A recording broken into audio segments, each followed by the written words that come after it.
So guys, in this video I am going to show you how to make a rechargeable soldering iron at home. This soldering iron is very cheap and affordable for everyone and easy to use, and it is also gets hot very quickly. That's its greatest feature in this rechargeable soldering iron, and it gets charged easily with 12-volt charger. The volt testing is in the last video. So now let's get started. Adi Lab Experiment.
So guys यहाँ पर मैंने 3 lithium battery ली है और तीनों को एक ही position में रखा हुआ है। तीनों का प्लस प्लस एक साइड है, माइनस माइनस एक साइड। इसमें से मैं एक बैटरी के बीच वाली बैटरी को उल्टा कर दूंगा, जिससे कि हमारा आगे की तरफ प्लस माइनस प्लस हो जाएगा, पीछे की तरफ माइनस प्लस माइनस हो जाएगा। दोस्तों इसको सीरीज कनेक्शन बोला जाता है, जिससे कि हमें 12 वोल्ट आउटपुट इससे मिलेगा और प्लस माइनस आप देख सकते हैं इस जगह से निकालना है। तो काफी सिंपल कनेक्शन है।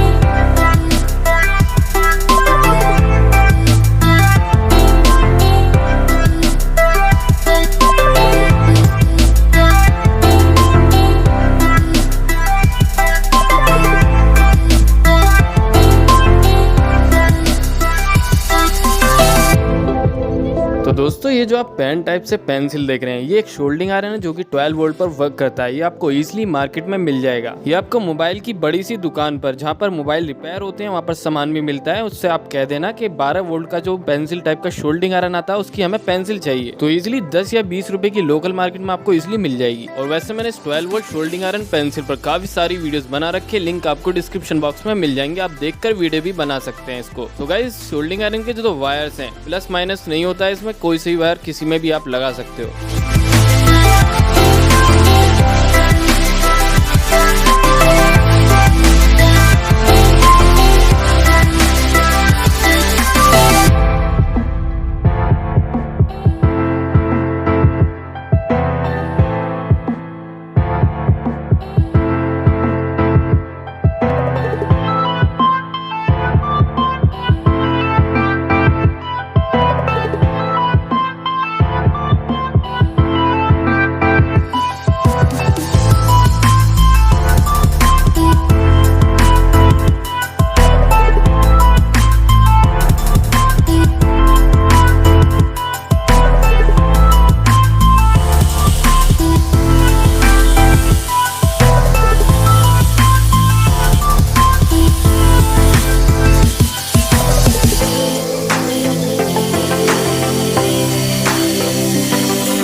दोस्तों यहाँ पर आप लोग देख सकते हैं हमारा जो शोल्डिंग आयरन है वो वर्क करने के लिए रेडी हो गया। ये आप देख सकते हैं कितने प्यारे लुकिंग में ये दिख रहा है। ये रिचार्जेबल है दोस्तों, और क्विकली एकदम से 1 मिनट के अंदर गर्म भी हो जाता है। आप इसकी टेस्टिंग फुल देख कर जाइएगा। और हाँ दोस्तों, वीडियो बिल्कुल भी फेक नहीं है, जो भी होगा हमेशा की तरह आपके सामने होगा। मैं अच्छे से इसकी टेस्टिंग आपको करके दिखाऊंगा, प्लीज बने रहिएगा। फ्रेंड्स, ये 100% जेन्युइन गैजेट है। इसे बनाने का जो खर्चा आया वो 60 रुपीज का आया दोस्तों। और ये जो आप चार्जर देख रहे हैं इसकी कॉस्ट अलग है, ये आपको अपने हिसाब से लेना दोस्तों। एक एडवांस चार्जर है जिसमें एक इंडिकेटर भी आपको मिलता है बैटरी फुल होने पर। जब बैटरी फुल होगी तो ये एलईडी रेड से ग्रीन हो जाएगी। अभी रेड है, इसका मतलब हमारी बैटरी डाउन है। दोस्तों, हमारी शोल्डिंग आयरन की जो बैटरी है वो 1 घंटे के अंदर फुल चार्ज हो जाती है, और फुल चार्ज होने के बाद बैकअप टाइम 30 मिनट्स का रहता है। तो लाइक कर दीजिए वीडियो को। सो इस स्विच की हेल्प से हम अपने शोल्डिंग आयरन को कर देते हैं ऑन। दोस्तों, इस स्विच को मैंने उल्टा लगाया किसी वजह से। तो दोस्तों, अभी हमें 30 सेकंड का वेट करना है इसके गर्म होने तक का। आप ध्यान से देखिए वीडियो, कोई भी फेक नहीं है दोस्तों, बिल्कुल जेन्युइन गैजेट है आपके सामने। दोस्तों, यहाँ पर मैंने शोल्डिंग वायर ले लिया, इसे पिलगाकर आपको दिखाता हूँ। फ्रेंड्स, आपने शोल्डिंग आयरन पर तो काफी सारी वीडियोस देखी होंगी, लेकिन ये वीडियो सबसे हटके सबसे बढ़िया है। मैं 100% यकीन दिलाता हूँ आपको दोस्तों, ये शोल्डिंग आयरन सबसे बेस्ट है। क्योंकि दोस्तों, इस शोल्डिंग आयरन को हम कहीं भी कैरी करके ले आ सकते हैं, और इसमें चार्जिंग का जो फीचर है वो काफी ज्यादा अमेजिंग है। आपने ऐसा शोल्डिंग आयरन शायद ही कभी देखा होगा जो रिचार्जेबल भी हो और शोल्डिंग भी अच्छे से करे। और दूसरी इसकी सबसे बड़ी खूबी जो कि आप वीडियो में भी देख सकते हैं दोस्तों, ये 30 सेकंड के अंदर इजिली गर्म हो जाता है। और आप देख सकते हैं हमारा जो शोल्डिंग वायर है वो इजिली इस पर पिघल जा रहा है। मैं अभी आपको इससे शोल्डिंग भी करके दिखाऊंगा और कुछ कंपोनेंट्स भी बोर्ड से निकाल कर दिखाऊंगा। दोस्तों, ये शोल्डिंग आयरन उन लोगों के लिए सबसे ज्यादा बेस्ट है जो विलेज में रहते हैं, जिनके यहाँ लाइट कम आती है। वो चार्ज कर सकते हैं, कभी भी अपना शोल्डिंग का वर्क कर सकते हैं, चाहे लाइट हो या ना हो। तो दोस्तों, मुझे पूरी उम्मीद है ये वीडियो आपको बहुत ही ज्यादा पसंद आई होगी। तो प्लीज कमेंट करके अपनी वैल्यूएबल फीडबैक दीजिए, और इस वीडियो को लाइक कर दिए, अपने फ्रेंड सर्कल में शेयर किया कीजिए। और अगर आपने हमारा चैनल सब्सक्राइब नहीं किया है तो प्लीज सब्सक्राइब भी कर लीजिए और बेल आइकन को दबा लीजिए, ताकि हमारी वीडियो हर एक वीडियो आपको मिलती रहे टाइम से। क्योंकि हम रिसर्च करके इसी तरह की एक्सपेरिमेंट्स लाते रहते हैं। तो यहाँ पर मैं आपको लाइव प्रूफ देके कुछ कंपोनेंट्स बोर्ड से निकाल कर दिखाता हूँ। दोस्तों, आप देख सकते हो ये जो कैपेसिटर था इजिली इससे निकल गया बोर्ड से। अब मैं दूसरा कैपेसिटर लेता हूँ और इसे इजिली आपको निकाल कर दिखाता हूँ। दोस्तों, आप देख सकते हो ये कैपेसिटर भी इजिली निकल गया। यहाँ पर हम वायर शोल्ड करके देखते हैं। दोस्तों, ये वायर भी इजिली शोल्ड हो चुके हैं। आप देख सकते हो कोई भी वर्क करने में हमें प्रॉब्लम नहीं आएगी। होती तो मैं बता देता। दोस्तों, ये आप देख सकते हो काफी अच्छे से शोल्डिंग आयरन वर्क कर रहा है। तो इसका बैकअप टाइम मैं फिर बता देता हूँ 30 मिनट का रहेगा। सो गाइज अच्छी लगी तो वीडियो लाइक करेगा, चैनल को सब्सक्राइब करेगा ऐसी वीडियोस देखने के लिए।